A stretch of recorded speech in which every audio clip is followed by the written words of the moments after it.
In August 2005, a lady named Katrina visited the city of New Orleans, and it wasn't a pretty visit. Hurricane force winds brought loss of life, loss of property. Futures were destroyed. The primary contributor to the damage was when the levees broke. The levees existed to hold back the damage that Katrina could do. But when they broke, the city was flooded and much of it destroyed. Lives forever shaken, devastated, not only because of a hurricane named Katrina, but because of failed levees. God has a levee in history called the church. The job of the church is to hold back the proliferation of evil so that the damage evil desires to do, it's restricted from doing because the church's presence limits it. But when the levees break, when the church fails, then the damage that sin and evil and unrighteousness can do is devastating to individuals, to families, to whole societies. The issue today to salvage our culture, to reverse our direction, is the church. But it's unfortunate, people have reduced the definition of church to minutes of meeting on a weekly basis for a song and a sermon, without fully understanding what the church is for and how the churches ought to function. That's why Matthew 16 is so important. We call it in hermeneutics, the art and science of biblical interpretation, the law of first mention. It's the first time the church is mentioned by Jesus Christ himself. And he lets us know a secret about the church, about the levees, and how they ought to work if we want to save and redeem the culture. He asked the question, who do men say that I am? And when he asked the question, who do men say that I am? They said John the Baptist or Elijah or one of the prophets. That was good, but that was wrong. Then he asked his clergy, but who do you say that I am? The you is plural in the Greek, so if Jesus were texting, he'd be saying, who do y'all say the Son of Man is? That's when Peter speaks up. Peter, a lot of times wore peppermint socks. He loved to keep his foot in his mouth. On this occasion, though, he hit a bullseye. He said, thou art the Christ, the Son of the living God. Jesus commends him on his recognition, and then he introduces him to the church. He says in verse 18, I say to you, you are Peter, and upon this rock I will build my church, and the gates of hell shall not prevail against it. He introduces us to the word ekklesia, the word for church. He says you're Peter. The Greek word is petros. It means a stone. But he says, I'm not going to build my program on a stone. You're a good man, Peter. You're a great spokesperson. You've got a leadership type A personality. But when it comes to what I'm doing in history, I need more than a stone. I need a rock. I'll build my church upon the rock. The question is, what does the rock refer to?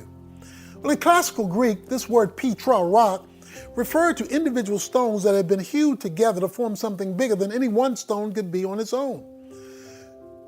Peter understood this concept because even when he wrote his epistle in 1 Peter chapter 2, speaking of the church, he says, you are all living stones come together to form one spiritual house.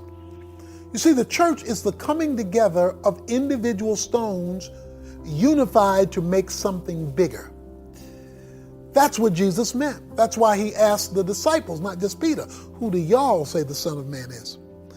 The church is made up of individuals linked, whose job it is to reflect and to legislate the values of the kingdom of God. He calls this church a legislative body.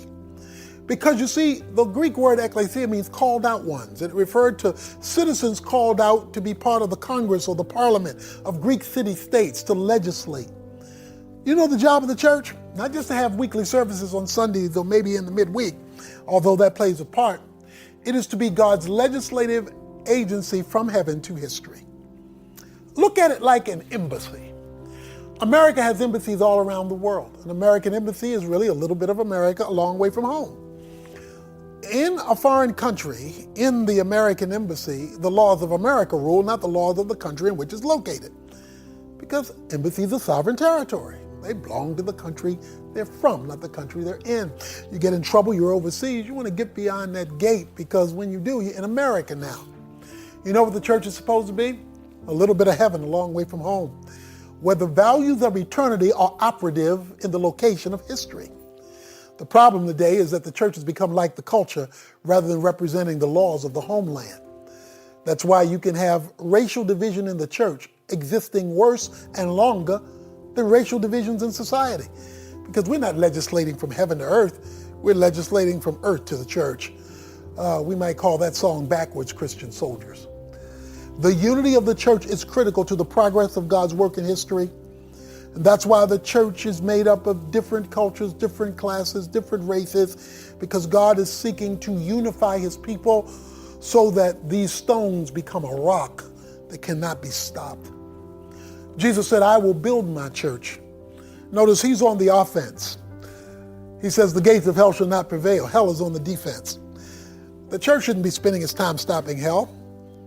Hell should be spending its time trying to stop the church, because the church, operating as this unified entity of stones becoming a rock, has become very powerful. Let me ask you a question.